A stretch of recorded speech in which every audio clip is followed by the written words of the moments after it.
Hello, I'm Raf and I'm 13 and I've been working on QoS, which is my own operating system, for almost a week now. I've got a few files for the system now and it's starting to do something, like do actually something compared to doing nothing, because before all it did was say hi and now it says welcome to QoS and you can type things in and does stuff basically. So I've got so far. Alright, so as you can see on the OS, I've got welcome to QoS and I've got QKernel, and then I've basically just got a command prompt where I can type things in. You can kind of delete the command prompt though, which is not very good. So yeah, aside from that, we can type nano. We can bring up the QoS text editor, which is just a really simple nano style editor, but it's actually got no code from the actual code for nano, which is like a Unix thing. I don't know if they put it in Windows now, but I don't like Windows. Sorry, Windows people.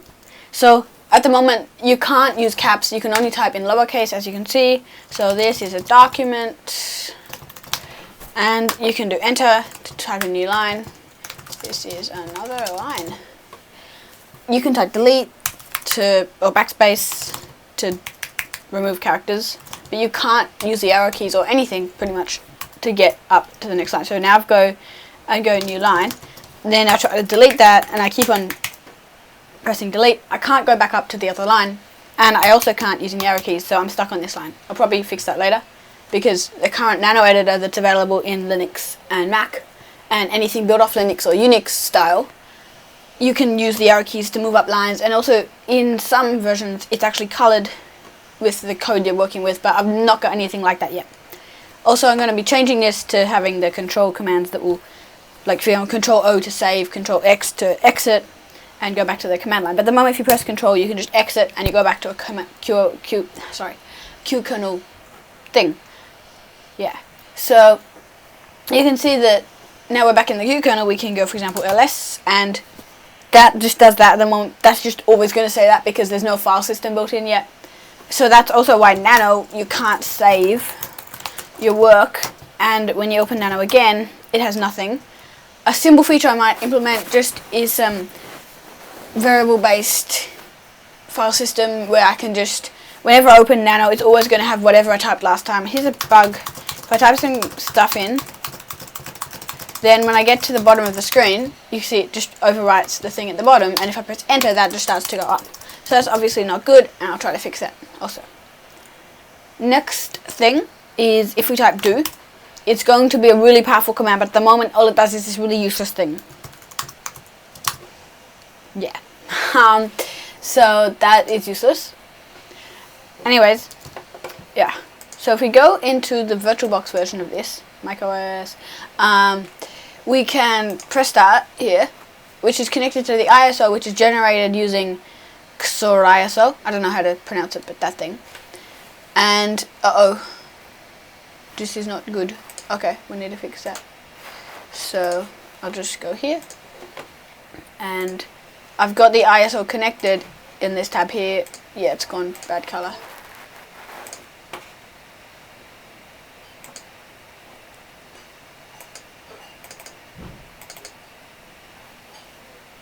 There. Alright. Okay, that's better. So now if we just press start, I moved some file names around, so that is probably what's causing that. So you can see here we've got the same thing, but we can't go full screen now, and it's VirtualBox, which means it's running off the ISO.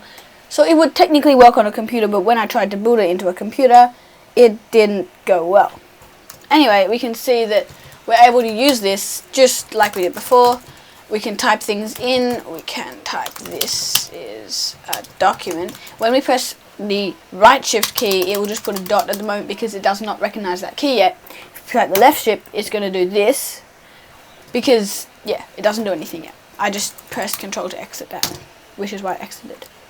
So nano is really the only thing I've built into this so far, but yeah, I think that's okay at the moment because this is being developed for 3 days on GitHub and 5 days of it since I started. Like, I made the first text file, kernel.asm, and then I did stuff with it. So it's really new, and it doesn't exactly have a lot of features at the moment, obviously.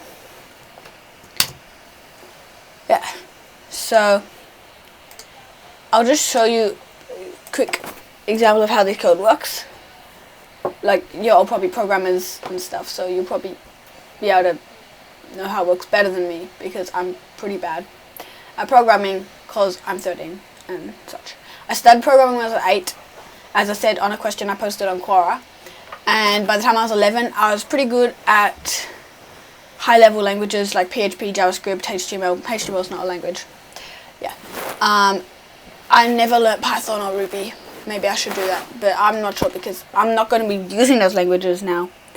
I'll use them for the do command, but I really just need assembly and C to work on this. So as you can see, I've got a very simple assembly file here for the main kernel file, and all this really does is just loads the kernel.c file, because we got the global start function. We're declaring the kmain, which is here, kernel main. So with including the keyboard and the screen file, we actually only need to include keyboard because it includes screen. I'm just going to see now if that will actually affect anything, because I've never really tried to run this without.